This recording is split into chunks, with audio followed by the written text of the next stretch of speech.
আসসালামু আলাইকুম ওয়া রাহমাতুল্লাহ। সুপ্রিয় শিক্ষার্থীবৃন্দ, আশা করি তোমরা সবাই ভালো আছো। এই ভিডিওটা তৈরি করছি ষষ্ঠ শ্রেণীর শিক্ষার্থীদের জন্য।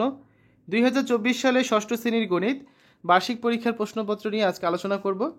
শিক্ষার্থীরা, তোমরা জানো যে এনসিটিভি থেকে এবছর একটা প্রশ্নপত্র তোমাদের দেওয়া হয়েছিল, যেটার আলোকে তোমাদের শিক্ষকরা পরীক্ষার প্রশ্ন তৈরি করবেন।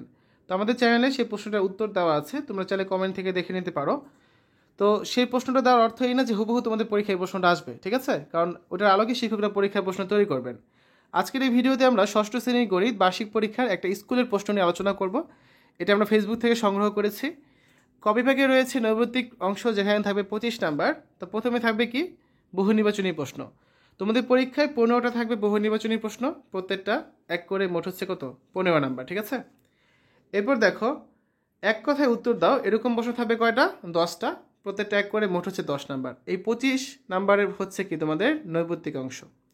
তারপর রচনামূলক অংশে থাকছে 75 নাম্বার, যার মধ্যে প্রথমে থাকবে কি, সংক্ষিপ্ত প্রশ্নের উত্তর। এখানে তোমাদের মোট 13টা প্রশ্ন থাকবে, প্রত্যেকটা 2 করে, টোটাল হচ্ছে কত, 26 নাম্বার। এখন খেয়াল করো, তোমাদের যে সিলেবাসটা দেওয়া হয়েছে, সিলেবাসে যে কোনো অধ্যায় থেকে কিন্তু প্রশ্ন হতে পারে।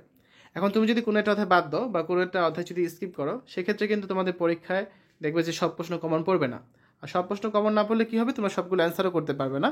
কারণ এখানে 13টা থেকে তোমাদের 13টা প্রশ্নটি কিন্তু অ্যান্সার করতে হচ্ছে, কোনো অতিরিক্ত প্রশ্ন থাকছে না। তাই সম্পূর্ণ সিলেবাসটা কভার করে যাওয়ার চেষ্টা করবে। এরপর দেখো, পরবর্তীতে রয়েছে দৃশ্যপট নির্ভর রচনামূলক প্রশ্ন। এখানে অবশ্য তোমাদের জন্য অতিরিক্ত প্রশ্ন দেওয়া হচ্ছে। মোট 10টা প্রশ্ন থাকবে, সেখান থেকে তোমাদের হচ্ছে যে কোনো 7টা প্রশ্নের অ্যান্সার করতে হবে। প্রতিটা প্রশ্ন আবার 7 করে, তাহলে মোট হচ্ছে কত, 49 নাম্বার থাকছে এই অংশে।